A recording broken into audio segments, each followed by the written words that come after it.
So I want to read out some things Steve Kerr has mentioned about Draymond Green and the incident that happened several months ago with him and Jordan Poole. So here he goes.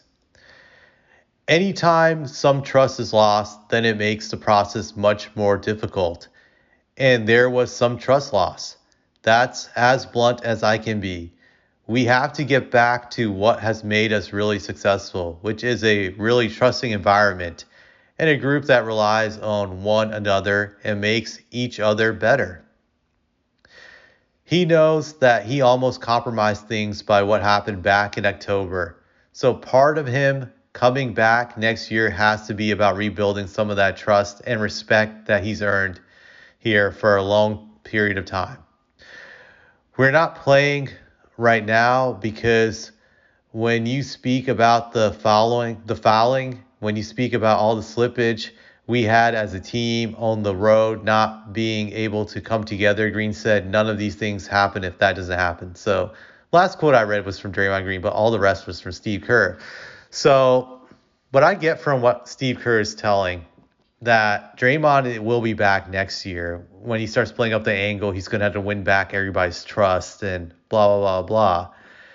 That to me shows that they have invested in keeping Draymond, excuse me, and they have decided they're going to get rid of Jordan Poole. I know this is a bold prediction, but I really do believe that from the stuff I'm hearing. I do think this is a silly thing for them to do. And I know they're trying to tell themselves, like, hey, if this punch didn't happen, we would have easily won back-to-back championships. But I don't necessarily believe that. I think that even if it didn't happen, there was still a high chance they would have lost.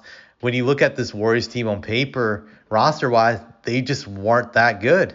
They weren't that good. You look at it, just they had two guys who are offensive liabilities in the starting lineup, and Draymond and Poole. I mean, not Draymond Poole. I meant to say Draymond and Looney Tunes. Draymond and Looney. So those two guys are offensive liabilities. They're black holes.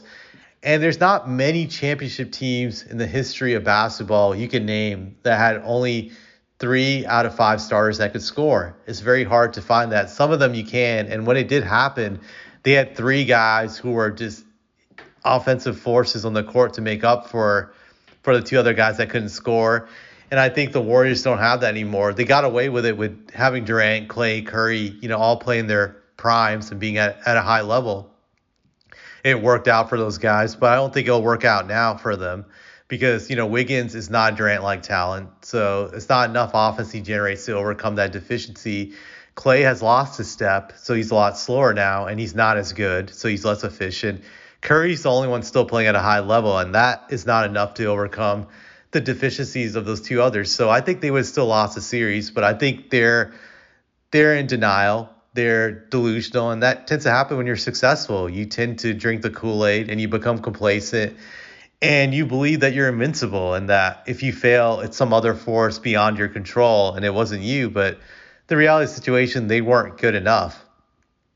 They just weren't good enough to win back-to-back. They still probably would have had the same results if that punch didn't happen. I definitely believe that. But they've decided in the grand scheme of things that Draymond is more valuable than Jordan Poole. I've heard Kerr also say in an interview, I think a day or two ago, that Draymond is equally as important to them to win championships as Curry and Clay, and they could have done it without him, and it's important to keep him. So that already signaled to me that they're going to keep him. And there's no way you can build trust between Draymond and Poole again. I don't think that can ever be overcome. When a man puts his hands on another man, that's even worse than being called a bitch. This is because it takes it to another level of disrespect. You can never trust that person again, and why should you? So I think they're going to definitely get rid of Poole, and it's a mistake in my eyes because I don't see them being able to win championships with Draymond still being there because Kerr talks about creating an environment where guys can trust each other. I don't think they will ever have that environment as long as Draymond's there because that punch and the way they handled it sent a message that basically, hey, outside of Steph and Clay, for the rest of you guys on this team, you don't matter.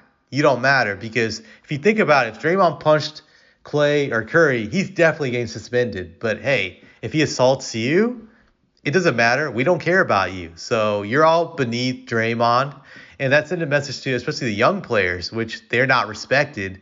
So so I don't think you can create that environment of trust as long as he's there because he's the problem. He's the toxicity. So you're not removing it, you're keeping it there. And I don't think the Warriors, as it is, they're good enough to overcome that toxicity like they were the previous years. They lucked out by having Kevin Durant. I think if he didn't come, they would have fallen apart a lot earlier. I know they won that one championship last year, but for being honest, that was a fluky run where they got extremely lucky. That's not going to happen again.